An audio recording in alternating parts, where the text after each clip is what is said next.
again, and welcome to Week 7 of the high school football season. I'm Tim McDonough, joined by my esteemed colleague, Chuck Martinez-Brandon. And we're here to talk some football, which is what we do pretty much every week. Yep. We got some emails to answer about a big future matchup coming up. We got some awards to hand out, but first let's talk some football. Football, are you ready for the football? I'm ready for the football, I'm Chuck. ready for the football. If you guys are ready, if you're going out Friday night, it's supposed to rain, wear your rubbers. Okay, the big game in the area, Bryan Golden Bears, Patrick Henry Patriots. Over at in Henry County is one of the big games. Bryan Golden Bears have been climbing that ladder. They've been getting better and better every week. But if you want to be the best, you got to knock off the big daddy, and Patrick Henry is the big daddy in the area. So the Bryan Golden Bears have their work cut out for them. Now, underlying thing here, they've got one Jeff Inselman on the Bryan coaching staff. So if there's anybody that knows anything about Patrick Henry, Golden Bears might have a little bit of insight there. So, but you're looking at a lot of offense in that game. Both teams have been outscoring their opponents and winning games by more than 30 points apiece. So, going to be, as Tim likes to say, slobber knocker over there in Henry County with Bryan visiting the Patrick Henry Patriots. Hey, Bryan wins, just might make the playoffs. Just might make the playoffs. So that's the big game in the area. How about the Bulldogs? What's up with Beauty and the boys? Homecoming this week, Chuck. Welcoming in the Lima Shawnee Indians. Big game. Defiance could get some big computer points from the Indians, talking about playoffs. They know they need to win this week. They got a big one next week at Kenton. This is the stretch that Jerry talked about. If they wanted to, they got their goals in front of them. We win the WBL again and go back to the playoffs again. They have to get this game and next week's game. Shawnee has lost to 3 good teams: Kenton, OG, Marion Local. That's quite a trio there, but they're playing well. They got a young quarterback, Seth Rosenbauer, throwing for 420 yards, 4 TDs. Big kid, good arm. That is what I'm told. Yeah. Running back C.J. Sewell, Isaiah Irons, combined for over 900 yards, 10 TDs. They're quite the tandem. And then on defense, Seth's older brother Zach, he was a linebacker last year, getting some looks from D1 schools. He's moved to defensive end, big kid. Jerry said, if we want to run the football, we probably can't run that way. Yeah, you're getting D1 looks, you're no pushover. Yeah, so they're going to have to figure that out. Trey Runnels, he's their top tackler, 85 tackles. And in the secondary, Luke Morgan, their safety, 4 picks, a sophomore. So they're young at spots, they're experienced at spots. It's going to be a tough game for the Bulldogs. The Bulldogs are coming off a big win, scored 54 last week against Van Wert. Aaron Swanson, who did a good job running the ball, 331 yards, 5 TDs, caught a pass for another touchdown. They're going to need him to crank it up again. We want to get the passing game going with Sean Murray and Alex Nossiger, and that defense starting to play well. Guys up front, Jake Suman, Dominic Jones, Max Peter, and Zach Dempsey there at linebacker, and Nafi playing back there at safety. Those guys are getting it done. Big game, got to get it done this week at the Fred.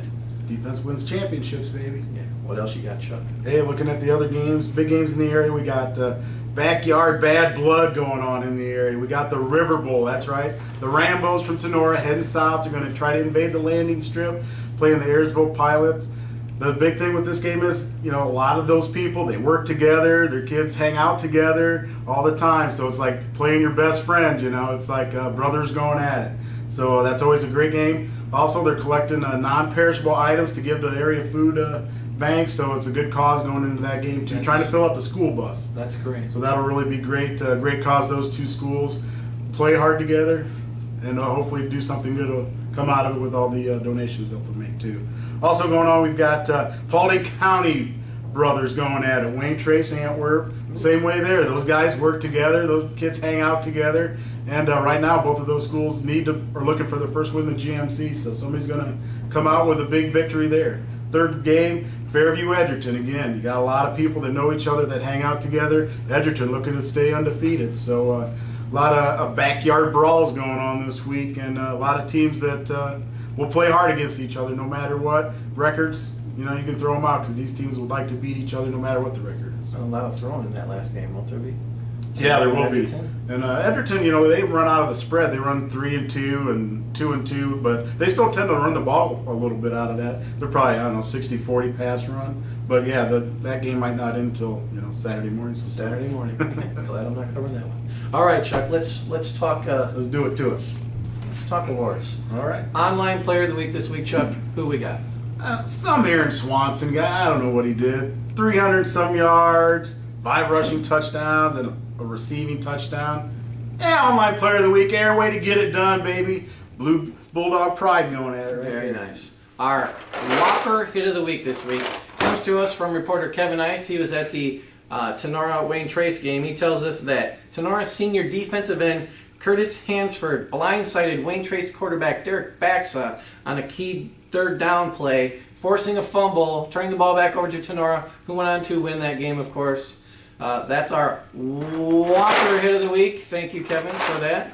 And let's finish this thing up with the Payday Player of the Week. Payday, big time plays, big time players, getting it done on the gridiron, baby.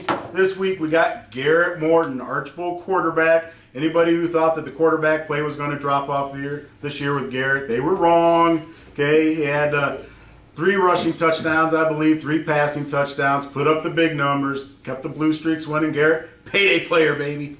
That's what we got for awards. Let's talk emails, Chuck. All right. We've got a nice little email today telling us about this big matchup beginning in 2011.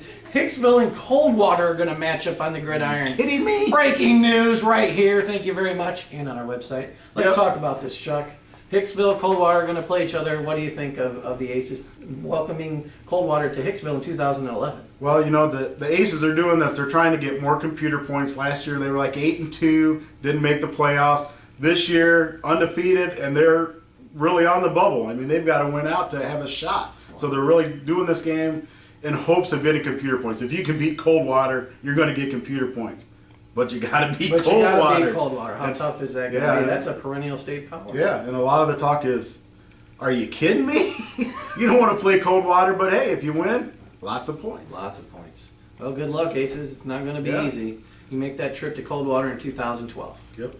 Well, that's all we have for you here for week 7 of the high school football season. Be sure to check us out, as always, at www.crescent-news.com. Send your questions to cnsports@crescent-news.com.